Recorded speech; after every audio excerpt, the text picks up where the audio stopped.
Hey guys, welcome back to another day here at Cooper and Beamer Experts in Irwindale, California. And today I'm going to go on a little bit of a rant. I'm going to show you some stuff to all those people that do rear shocks. I don't know if you can see. Let me grab a light really quick. Where's the closest one? Hey, look, my toolbox is clean.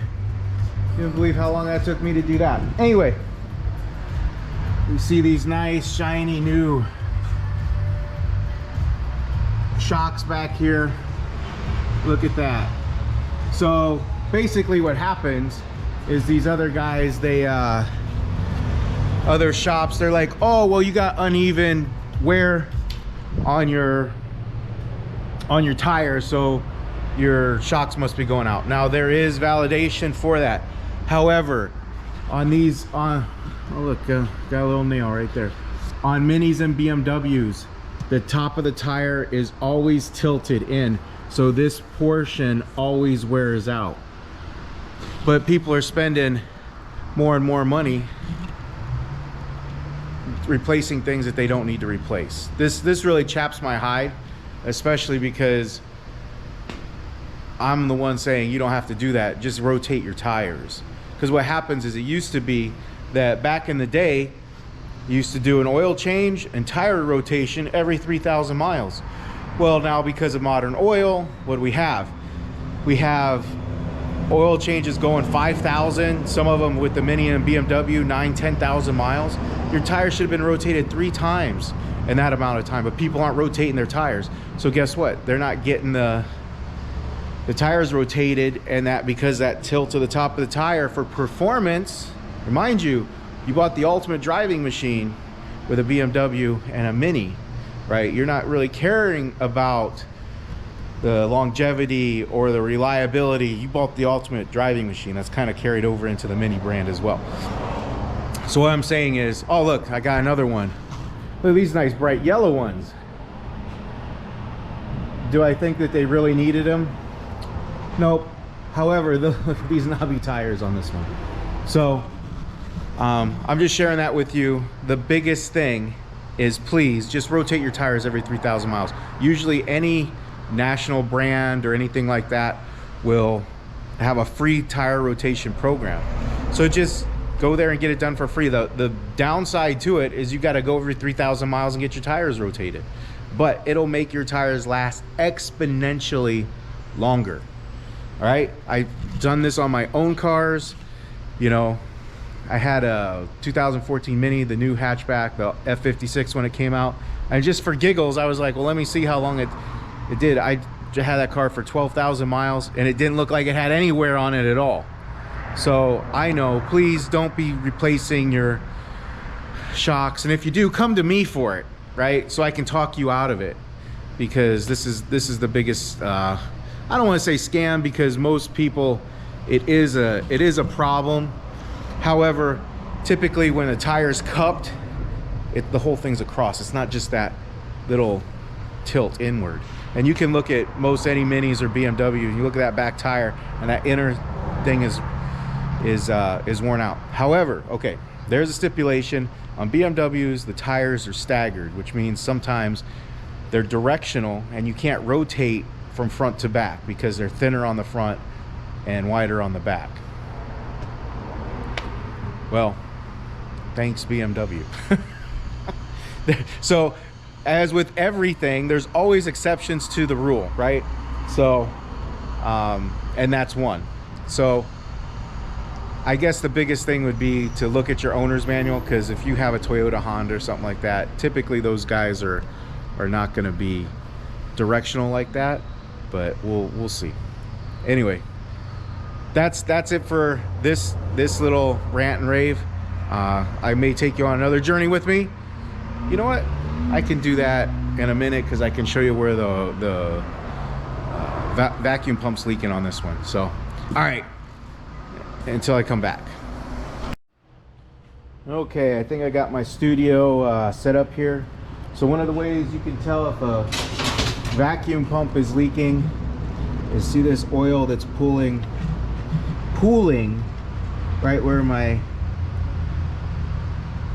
I'm trying to see this on the little GoPro here, right where the end of my screwdriver is going down.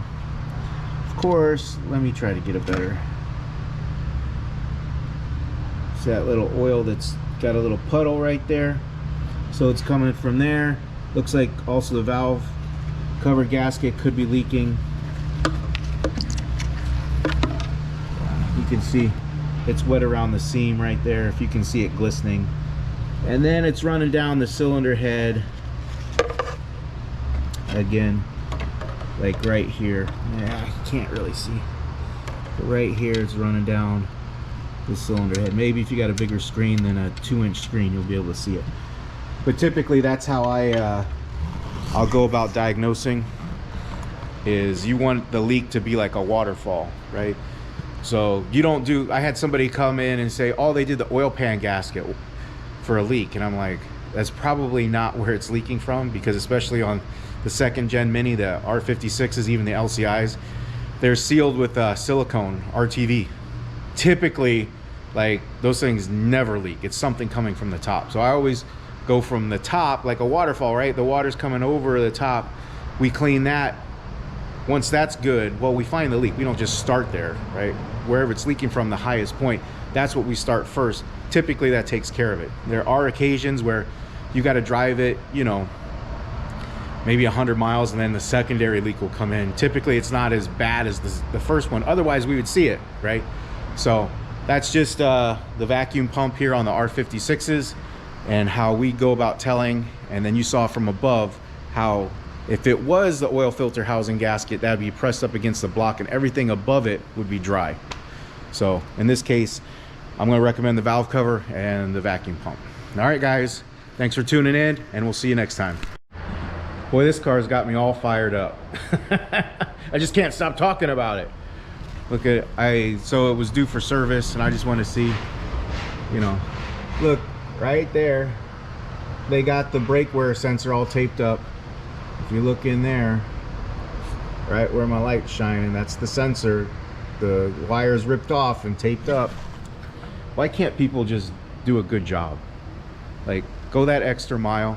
I see it on, like, even with, I mentioned with the oil filter housing, the O-ring, it's supplied in the oil filter kit.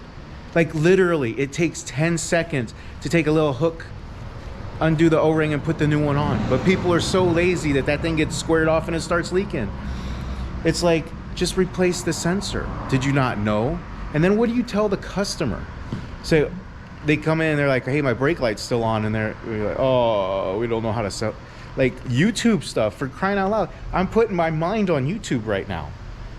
It just, if you go to a place and they're not giving you satisfactory answers, say, make them do it right. Like, that's how I present myself, is I'm gonna do it right. I'm gonna do it like the dealership.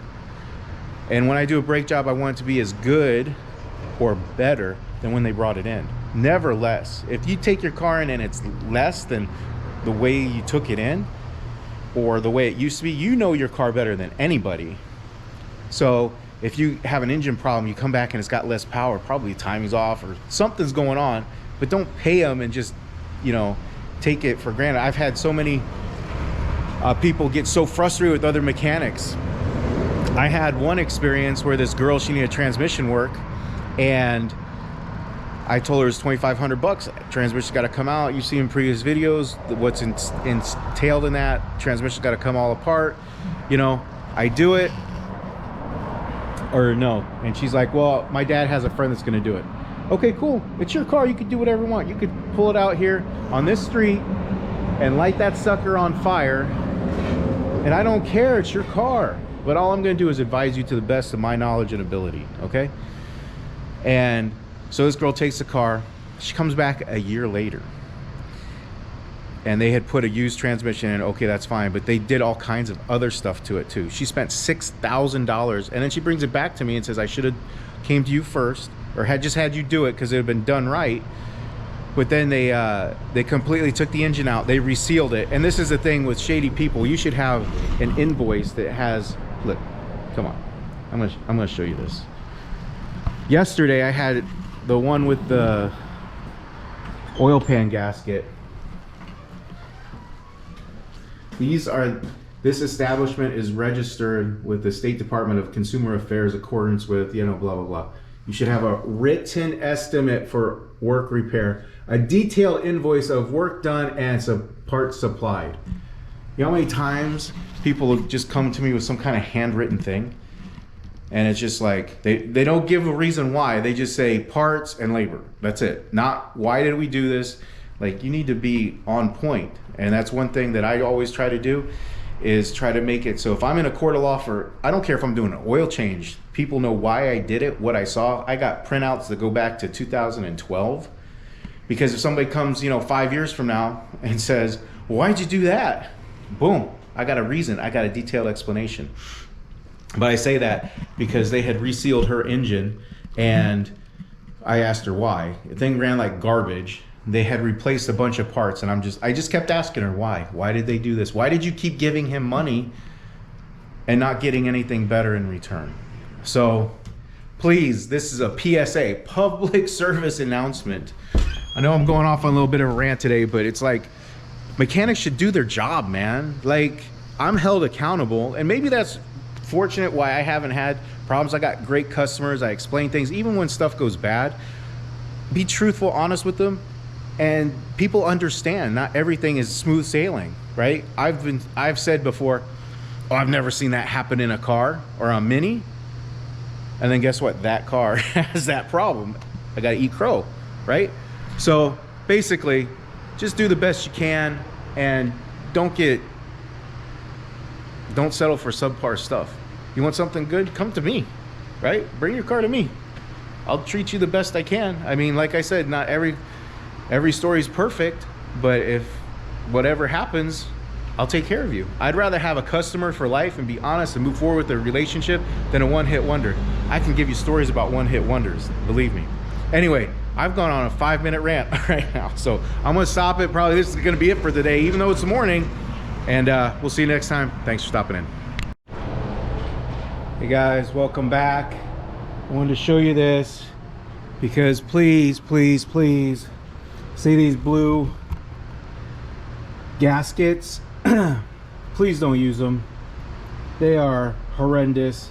They don't work. They're actually bigger.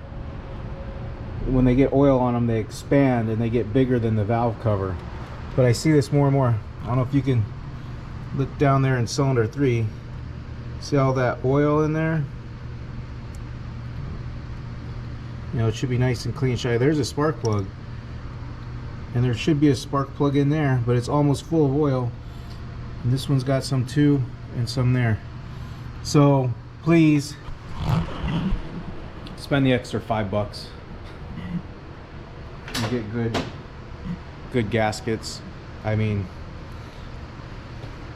that's it. That's my rant, because